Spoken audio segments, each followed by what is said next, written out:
O Fluminense hoje foi aquele carro antigo que você tira da garagem depois de um tempo, que precisa de um tranco para pegar, precisa o pessoal empurrar e você dá um tranco nele para ele pegar, e depois que pega ele desenvolve e anda bem? Pois é, hoje o Fluminense foi esse carro velho que precisou de um tranco para ganhar do Aparecidense e se classificar para as oitavas de finais da Copa do Brasil de 2025.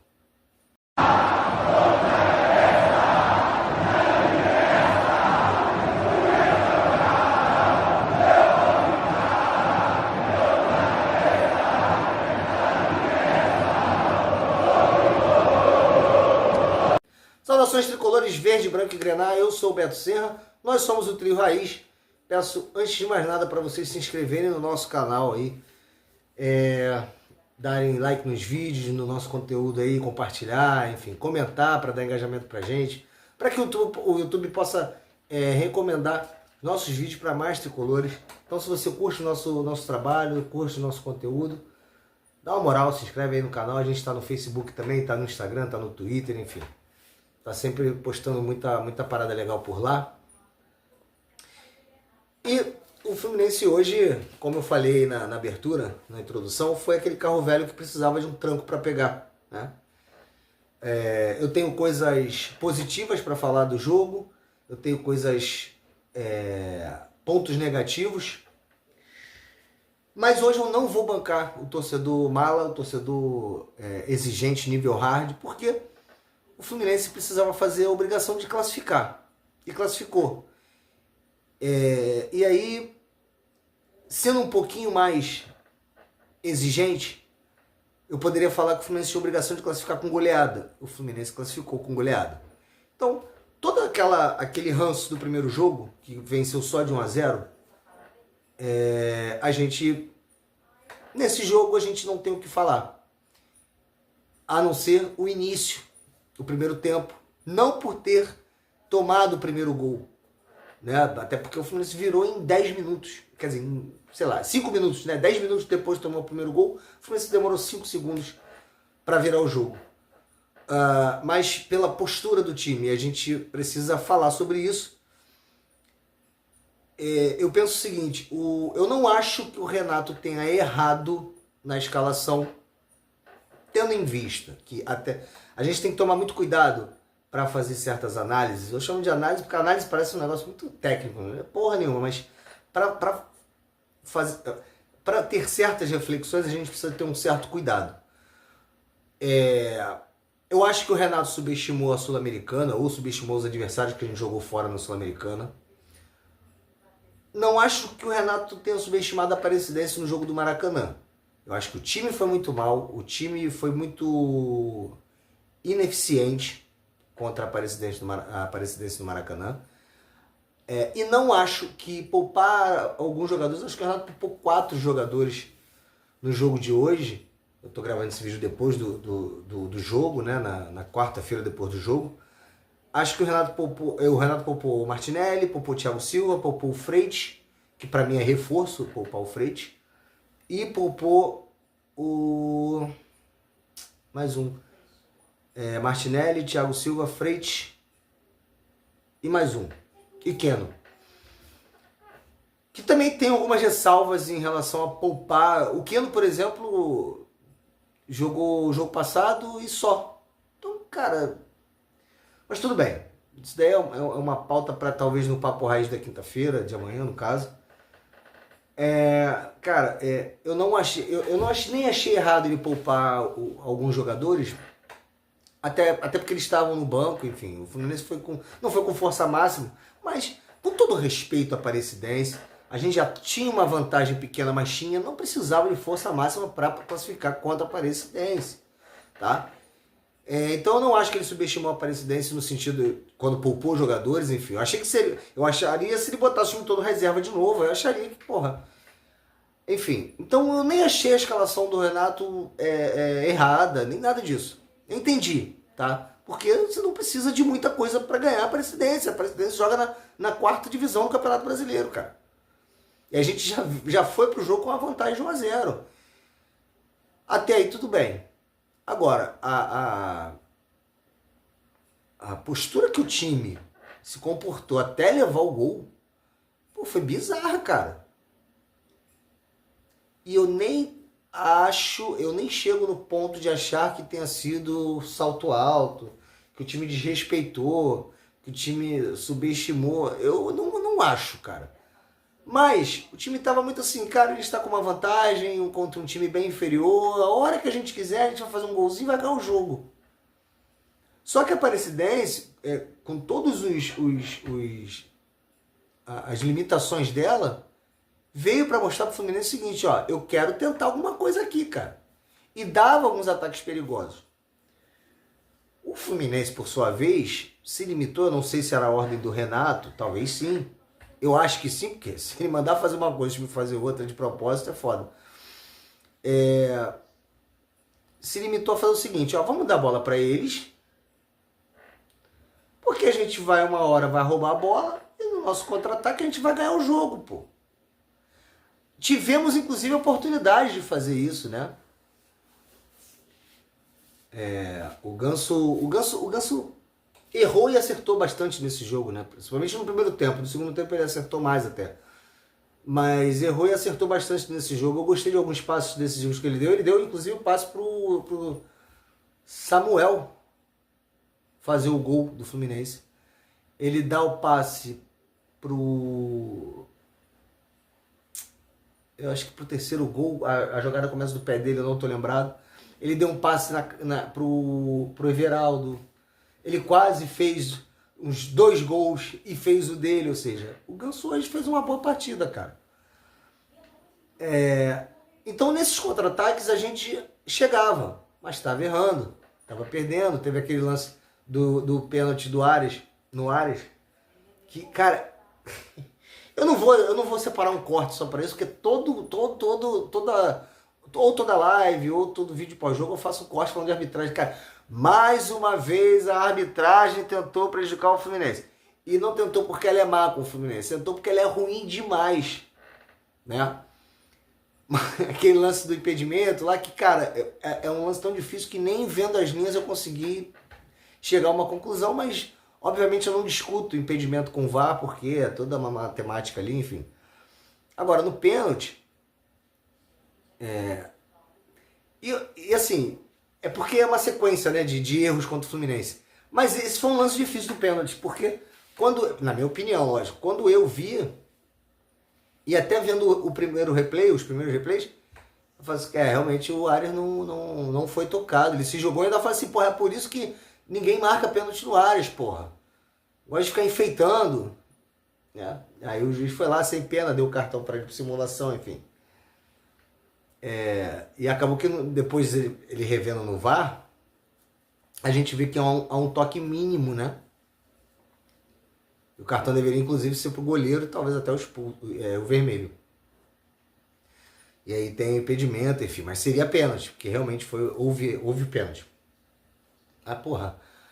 Todo jogo, né, cara? Arbitragem merda. Enfim, então o Fluminense estava tendo bons momentos de ataque. Aí quando leva o primeiro gol, leva o gol, parece que o time amolece mais ainda, cara. Ficou um tempinho, a reação não foi instantânea, foi rápida, mas não foi instantânea. Então parece que ficou um tempinho ainda olhando a Aparecidense jogar. Tipo assim, vamos ver se eles conseguem mais alguma coisa. Vamos ver se eles conseguem fazer mais um gol. Mas ele estava esquecendo que esse 1x0 tá levando o jogo para os pênaltis. O Grêmio foi eliminado pro CSA nos pênaltis, pô. O Fortaleza foi eliminado pro Retrô dos pênaltis. Inclusive que venha o Retrô pra gente enfrentar nas oitavas. Pô, vai dar sorte pro azar? Vai dar mole? Sabe? E aí o Fluminense tá olhando. Aí a torcida começou a vaiar. Começou a xingar, com razão pra caralho. Pô, postura merda, né, cara? Postura de um time, de um grupo completamente descompromissado, completamente descomprometido, completamente nem aí pra nada. E aí eu já tava preparando pra chegar no pós-jogo e falei assim, e aí, Renato? Você vai perguntar o que a gente quer? E eu já estava preparado para falar assim, cara, não é pela eliminação Que poderia ser, porque não se é eliminado por Aparecidense. Mas a gente sabe, Copa do Brasil, mata-mata, é foda, né? Acontece. O Flamengo perdeu o título pro Santo André, o Fluminense perdeu pro Paulista. Porra, é foda, coisas do futebol. Mas o Fluminense perdeu pro Paulista o título jogando pra caralho. Faltou competência pra fazer o gol. Mas perdeu jogando pra caralho. O Fluminense tava perdendo pra Aparecidense jogando porra nenhuma.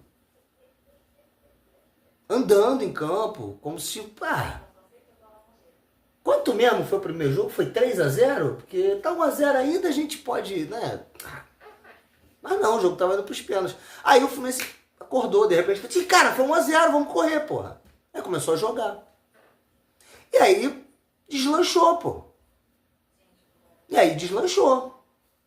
Passou a jogar, normal, que tem que fazer, passou a agredir, passou a bater, em 5 minutos fez 2 gols, virou o jogo, pô.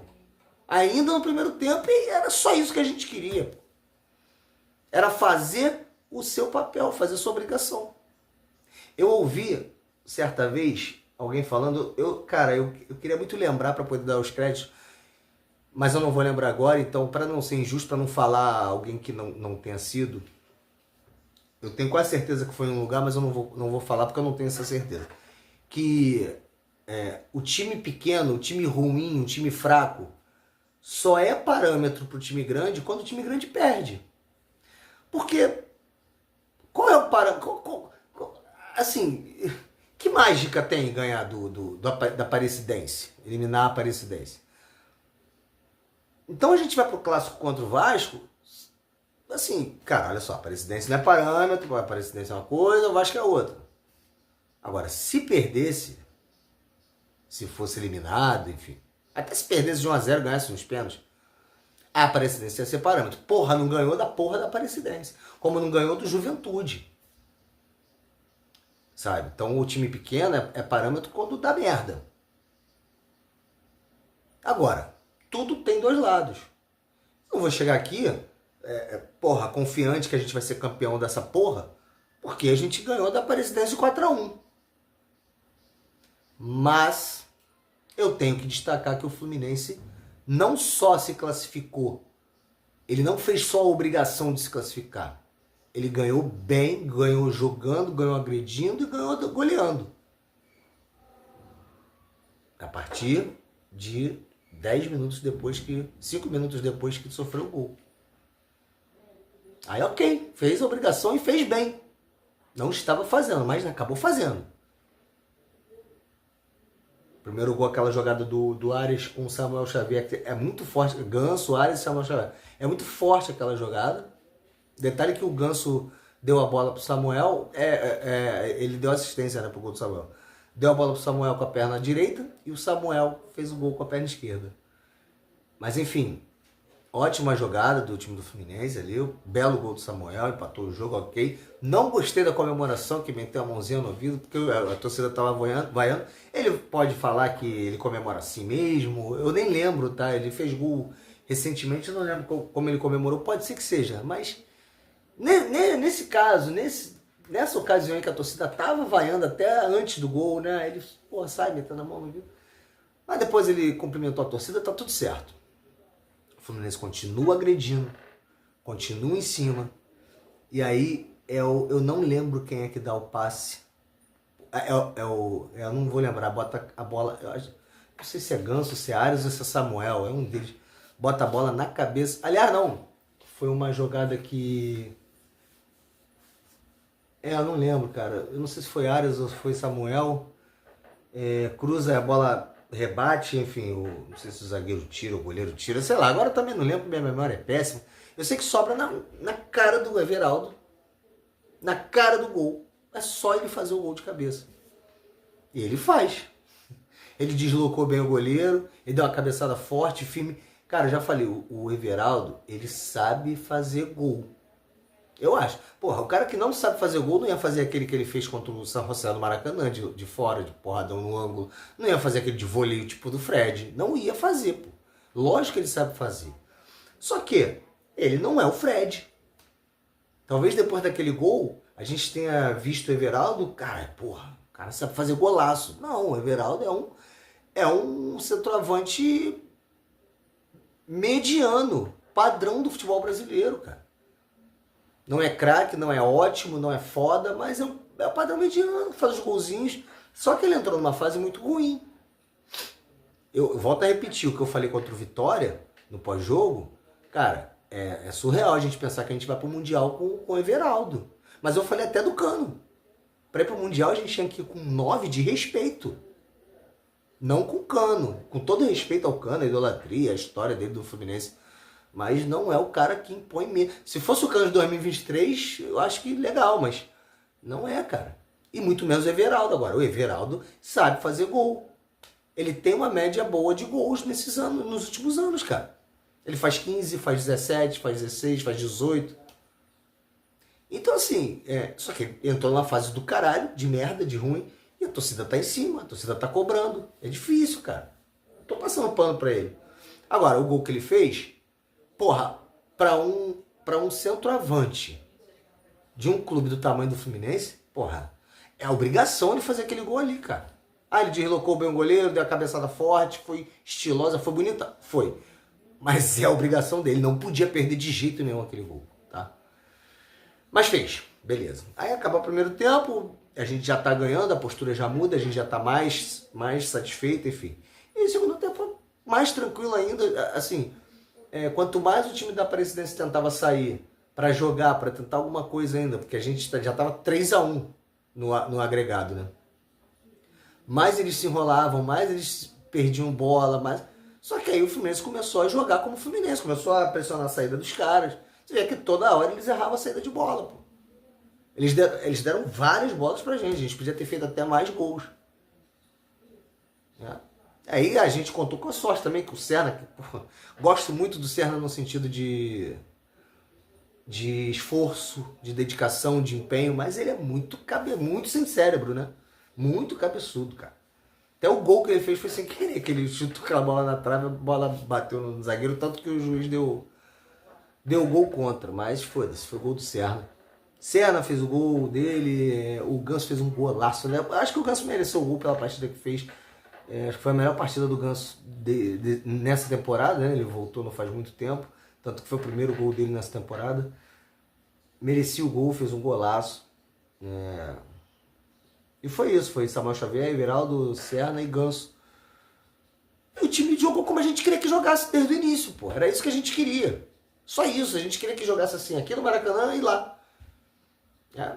Eu não sei por que eles não botaram o jogo no Serra Dourada, eu não sei se eles preferiram vender para ficar com a renda, para ficar com dinheiro, não sei exatamente. Eu sei que botaram pro Mané Garrincha, que o Fluminense jogou em casa, porque acho que já jogaria, se botasse Serra Dourada já jogaria em casa, né? Porque lógico, o Fluminense tem mais torcida nacional, enfim. E a gente tem bastante tricolor em Brasília. E aí a torcida que estava no primeiro tempo, no 1-0, eles estavam criticando, estavam xingando, estavam cobrando com razão, passou a apoiar, passou a cantar, passou a vibrar, ainda mais que é uma torcida local, não é a torcida aqui do Rio que foi. Então a torcida local, ela tende a fazer mais festa, a se contentar mais com menos. Menos que eu digo, não foi menos a goleada, né? Enfim. Mas, se você pegar alguns tricolores mais críticos aqui no Rio, podem falar que, porra, podem ver, eles podem cravar mais pontos negativos, eles podem frisar mais pontos negativos do que os positivos. Pela postura do time até tomar o gol, até virar o jogo, até antes de virar o jogo, enfim, por ter tomado gol. Agora, o torcedor brasiliense, o torcedor goiano, o torcedor de outro estado tricolor, ele tende a se contentar mais, porque, porra, o cara já tá ali fazendo a festa pro time dele, ele raramente vai ver o time dele jogar, então é até compreensível que ele se satisfaça mais, mas eu tô satisfeito. É claro que algumas peças eu não gostei, enfim, porra, a zaga do Fluminense é titular e a reserva me dá medo. Porque tirando o Thiago Silva, a gente não tem outro zagueiro, cara. O Freitas é horroroso, o Thiago Santos é horroroso, o Ignacio também é muito ruim, sabe? O Thiago Santos fez aquela falta no final que tomou o cartão amarelo.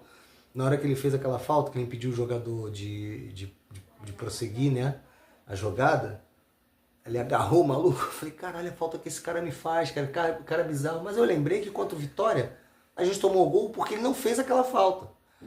Então eu falei, não, ele fez o certo. O Thiago Santos fez o certo. Mas, cara, a zaga do Fluminense me assusta real. Real. E assusta mais é que daqui a pouco é o Mundial. A gente vai com esses caras pra zaga, cara. Entendeu? Se o Fluminense contrata o Nino pro Mundial, ia ficar mais tranquilo. Mas com o Thiago Santos, com o Freitas, com o Ignacio, porra, me assusta pra caralho.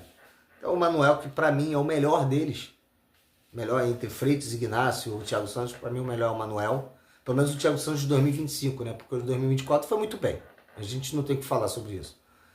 O Manuel, que é o melhor deles, tá totalmente sem condição, né? Infelizmente. Apesar de que ele fez uma partida boa na Sul-Americana, naquele jogo. Eu achei que ele fez uma partida boa. Mas a zaga ainda me trouxe pensamentos negativos. Agora, de resto, eu fiquei satisfeito sim. Tanto pelo placar, quanto pela postura do time depois que resolveu jogar bola. Agora, não se pode subestimar ninguém, né? E nem... Cara, o respeito pra mim é você fazer o que o Fluminense fez no segundo tempo, um gol atrás do outro, pô. Se puder, igual o Fluminense fez no Oriente Petroleiro. 10. 1, 2, 3, 4, 10. Faz quanto puder, faz quanto der. Isso é respeito. Mas o Fluminense cumpriu com a sua obrigação, tá classificado. O sorteio das oitavas deve ser lá pra segunda-feira, alguma coisa do tipo. Que venha o Retrô, né? Tomara que venha o Retrô. Não precisa pegar um time grande agora. A gente continua na Copa do Brasil, que era completa obrigação do Fluminense. Mas é melhor chegar aqui e falar que a gente fez a nossa obrigação do que falar que não fez. O Fluminense está classificado, agora a gente volta a campo no próximo sábado para pegar o clássico. E é bom essa vitória, não pela classificação em si, contra um time de Série D, mas pela desenvoltura que o time mostrou, pelo placar, pela quantidade de gols, pela confiança que retorna. O Everaldo fazendo um gol importante que retorna a confiança. Isso é muito importante sim, cara. Porque tem um clássico que não vai ser fácil. A gente pode falar que o time do Vasco é mais fraco que o nosso, mas a gente está vindo de uma fase chata, uma fase ruim, né, de muita contestação. E o Vasco está pior do que a gente no Campeonato Brasileiro. Tá abaixo da gente e nem se ganhar a gente passa a gente. Mas até hoje, antes do jogo, a vibe do Vasco era melhor do que a do Fluminense, porque o Vasco ganhou no Brasileiro goleando Fortaleza, o Vasco classificou na Copa do Brasil, nos pênaltis, ok, mas classificou na Copa do Brasil. A gente vinha de resultados ruins, um 2-0 questionável sobre o União Espanhola lá na Sul-Americana, um empate muito questionável com o Juventude. Então a vibe do Vasco era melhor. Eu acho que depois dessa goleada contra a Aparecidense, as vibes se equiparam, se equivalem. Eu acho que o jogo de sábado fica bem equilibrado, fica bem assim de hype, né? De vibe, de pensamento, de sentimento, enfim. Agora, tem que entrar, espero que o Renato frise muito isso, que o Renato bata nessa tecla. Sábado é para entrar com sangue nos olhos. Eu não lembro o último clássico que o Fluminense entrou com sangue nos olhos. Tá? As finais do Carioca foram aquela vergonha, que foram 2 empates, mas, porra, merecia ser 2 vitórias do Flamengo. Contra o Botafogo aqui no Brasileiro já foi patético, foi ridículo, foi o pior jogo do Fluminense no comando do Renato, em matéria de postura, de atitude. Cara, clássico tem que entrar com sangue nos olhos. Uma vitória no clássico vai dar muito mais moral pra gente. Independente do Vasco ser pior, ser melhor, tá bem, tá mal, tá melhor, tá pior, ter o Diniz, não ter o Diniz, independente disso. Uma vitória importantíssima, é fundamental pra gente recuperar a nossa confiança. Porque depois tem o Inter no Beira-Rio, bicho. Porra, é complicado pra caralho. E daqui a pouco é o Mundial. A gente tem que entrar no Mundial com confiança em dia. Então essa goleada ajudou. Uma vitória no clássico com o Vasco, porra, vai ajudar muito. Aí de repente a gente sai lá do Sul com empate, porra, vira outro momento. Não sei se vocês concordam comigo, mas vira outro momento. Aí aquele 2-0 merda contra o Lacalheira, contra a União Espanhola, o empate merda contra o Juventude fica no passado. porque aí vem de goleada, vem de vitória em clássico, de repente um ponto contra o Inter, e a confiança se renova, a esperança também. É isso que eu tenho para falar por hoje. O Fluminense está classificado, fez o seu papel, fez bem, tá tudo certo. A gente volta aí no sábado para ver esse clássico aí. E eu volto sábado ou domingo para fazer o pós-jogo. Depende de onde eu vou assistir esse jogo aí. É isso, galera. Obrigado por acompanhar aí. Saudações tricolores. Curtam o vídeo, compartilhem. Divulguem para os seus amigos tricolores, para os familiares. Se inscrevam no nosso canal, a gente está crescendo aos pouquinhos, tá bom? Muito obrigado. Forte abraço, até a próxima.